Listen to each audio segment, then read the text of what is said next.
wabarakatuh. Tadi Syekh Ahmad membuka kalimat beliau dengan pujian kepada Allah Subhanahu wa taala dan segala sifat-sifat yang mulia bagi Allah Subhanahu wa taala, dan juga beliau bersalawat kepada baginda Rasulullah sallallahu alaihi wasallam. Wa likulli u'jubatin subhanallah wa likulli rakha'in syukru lillah. Dan beliau juga menyebutkan yaitu pujian kita kepada Allah atas segala kenikmatan yang patut kita syukuri kepada Allah Subhanahu wa taala. Wa likulli ni'matin alhamdulillah. Dan dalam setiap nikmat kita mengucapkan alhamdulillah.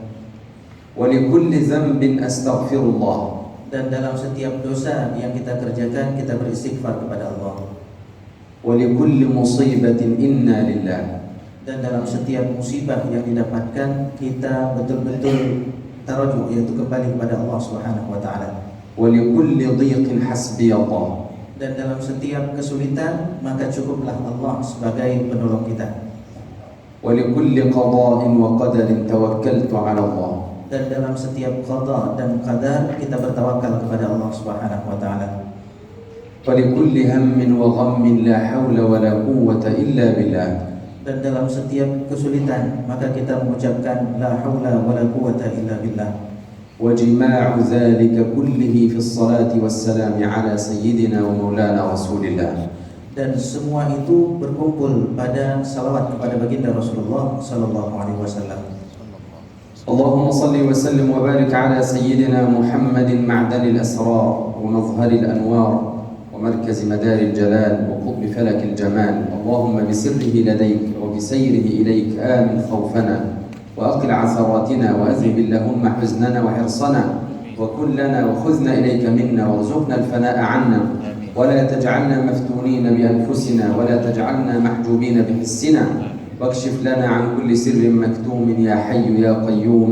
وارض اللهم عن الصحب والآل ومن تبعهم بإحسان إلى يوم الحشر والنوال. Kemudian beliau bersalawat kepada baginda Rasulullah sallallahu alaihi wasallam, dan dengan salawat tersebut beliau berharap agar diberikan banyak kebaikan-kebaikan sebagaimana yang beliau sallallahu alaihi wasallam minta dalam doanya tadi. بادئ ذي بدء سلام الله عليكم ورحمته وبركاته. Waalaikumsalam warahmatullahi wabarakatuh. Beliau memulai dengan ucapan salam kepada kita semuanya. من باب قوله عليه الصلاة والسلام من لم يشكر الناس لا يشكر الله. Dalam sebuah hadis baginda Rasulullah sallallahu alaihi wasallam menyebutkan bahwasanya mereka yang tidak tahu berterima kasih kepada manusia, maka sesungguhnya mereka tidak tahu bersyukur kepada Allah.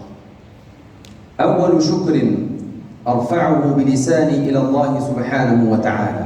Dan syukur pertama yang aku panjatkan adalah kepada Allah Subhanahu wa taala.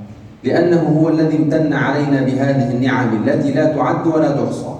Karena berkat daripada karunia Allah lah Subhanahu wa taala kita dapat berkumpul dalam pertemuan ini yang memberikan nikmat kepada kita yang tidak terbilang jumlahnya. حتى نحظى بسر قوله تعالى لئن شكرتم لأزيدنكم.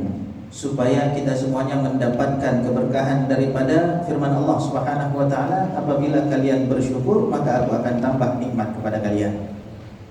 ثانيا أتقدم بالشكر للسادة إخوتي وأحبابي المنظمين، فضيلة الشيخ مجتهد، فضيلة الشيخ خالد، فضيلة الشيخ فطرة، الشيخ فكري، أخواتي الباقيين الأزهريين الذين أعتز بهم قبل أن آتي إلى بلدي الشقيق إلى بلدي.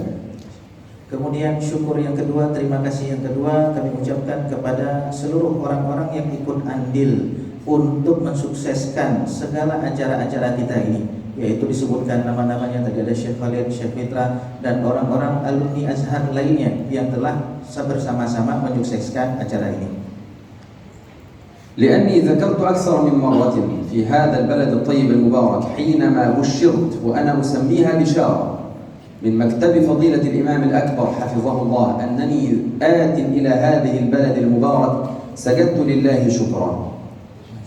Kemudian beliau menyebutkan bahwasanya beliau datang ke Indonesia itu sudah berkali-kali. Namun ketika diberitahukan oleh kantor daripada Syekhul Akbar, imam besar daripada Syekh Azhar, itu menyebutkan bahwasanya beliau akan diutus untuk ke tempat kita, maka beliau langsung bersujud syukur sebagai bentuk terima kasih kepada Allah Subhanahu wa taala. وذلك لأمرين اثنين. Dan itu karena dua hal. الأمر الأول لأني أعلم أن هذا اختيار الله. Yang pertama karena saya tahu dan saya yakin bahwasanya ini adalah pilihan daripada Allah Subhanahu wa taala.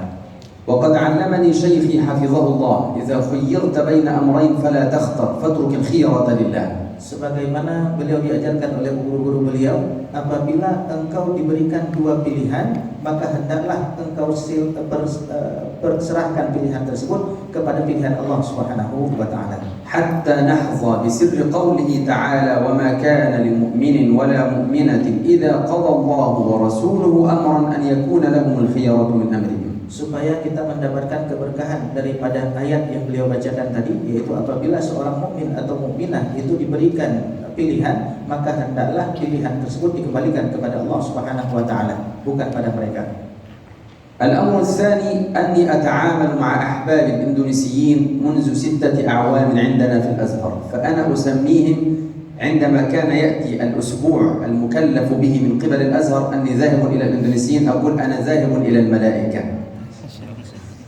Kemudian yang kedua, beliau sebab ke Indonesia ini, yaitu ketika beliau diberitahukan ke Indonesia, maka beliau pengalamannya sudah 6 tahun bermuamalah dengan orang Indonesia yang orang-orangnya baik, maka ketika mendapat kabar gembira beliau akan ke Indonesia, maka beliau mengatakan, sesungguhnya saya pergi kepada orang-orang yang seperti malaikat. وذلك فضل الله يؤتيه من يشاء. Dan itu karunia Allah yang Allah berikan kepada siapa saja yang Allah kehendaki.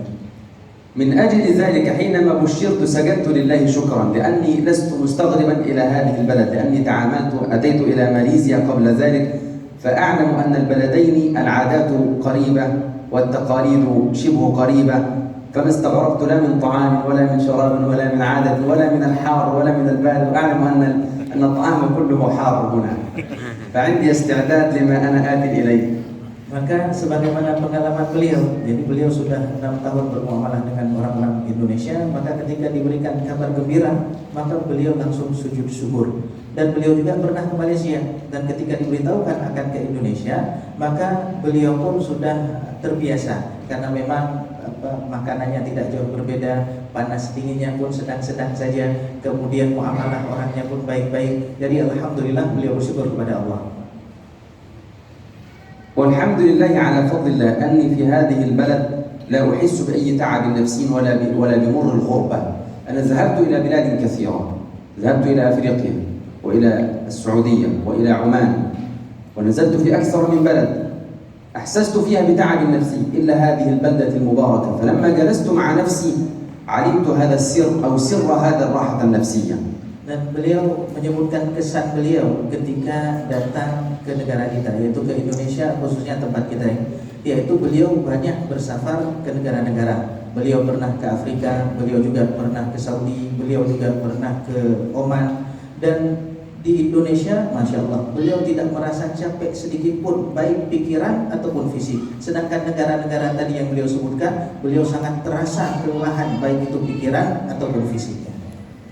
السر في هذا أو في هذه الراحة النفسية في هذه البلدة المباركة تعلق أهلها برسول الله. Beliau menyebutkan, memperhatikan apa sebab kenapa saya nggak sakit pikiran, nggak capek pikiran, nggak capek badan. Rupanya rahasia daripada itu semuanya, saya mendapati bahwasanya orang-orang di sini itu punya hubungan yang erat dengan baginda Rasulullah Sallallahu Alaihi Wasallam. السر الثاني أنه توجد عادات كثيرة بين هذه البلد وبين مصر عندنا في قرآن المغرب وقرآن الفجر والصلاة والسلام على رسول الله، فهذا يشعرني بأني أمان بيني وبين أهلي. Kemudian yang kedua, ada persamaan yang membuat saya tidak asing ketika ke Indonesia, yaitu persamaan ada bacaan Al-Quran ketika sebelum subuh, ada bacaan Al-Quran ketika waktu sore hari maghrib, kemudian ada juga salawat-salawat yang senantiasa disenandungkan. وهي الدولة الوحيدة عندنا في الأزهر التي يحتفل بها مكتب فضيلة الإمام الأكبر كل عام لقدوم الشباب الجدد أو الدارسين الجدد الذين يقدمون من هنا إلى مصر. الدولة الوحيدة دون ما سواها يحتفل لهم وينتظر لهم، وتأتي مستشارة شيخ الأزهر للحفاوة والاحتفال والتكريم والاستعداد لاستقبال الطلاب الجدد في هذه الدولة الوحيدة. Kemudian terkhusus juga untuk Indonesia, rupanya di Al-Azhar juga orang-orang baru atau pelajar-pelajar baru yang datang ke Al-Azhar itu ada perkumpulan tahunan untuk memberitahukan perkumpulan dengan Syekhul Azhar, yaitu untuk membimbing daripada murid-murid baru tersebut. مع أنه توجد 52 دولة في الأزهر الشريف يدرسون، ولكن إندونيسيا هي البلد الأول عندنا في الأزهر. Dan kalau kita lihat ada 52 negara yang belajar di Al-Azhar, tapi Indonesia merupakan satu-satunya negara atau negara yang satu yang betul-betul mendapatkan perhatian yang luar biasa daripada Al-Azhar. الشيء الثاني الذي أسعدني أني في هذه البلد المباركة أني اكتشفت أنه يوجد هنا عالم كنا ندرس كتابه ولم أعلم بلده، فلما أتيت إلى هنا علمت أنه من هنا من تونسيا، وهو فضيلة الشيخ محمد محفوظ الترمسي، قالوا أنه من ترمس في جاكرتا، وهو شيخنا في القراءات. Kemudian yang ketiga, hal yang membuat saya senang datang ke Indonesia, rupanya dulu ketika kami belajar kitab-kitab, ada penulis kitab yang berasal daripada Indonesia yang kitabnya betul-betul kami pelajari, yaitu Syekh Mahfud At-Termasi yang ada di daerah Termas, di daerah Trenggalek di Indonesia. Dan ketika kami ke sini, rupanya kami tahu rupanya orang yang kami baca kitabnya itu berasal daripada Indonesia. فأي بلد يوجد فيها أناس من الصالحين أو من العلماء أو من الأولياء يكثر خيرها ويقل شرها وهرجها. Dan tidaklah ada daerah yang di sana ada ulamanya kecuali daerah tersebut betul-betul akan mendapatkan banyak kebaikan. هذه بداية أفتتح بها هذا اللقاء المبارك الذي نسأل الله لنا ولكم التوفيق والسداد والرشاد. Ini kalimat pertama yang saya ucapkan tadi dalam pertemuan ini, dan tentunya kita berharap agar Allah Subhanahu wa taala senantiasa memberikan taufik kepada kita semuanya.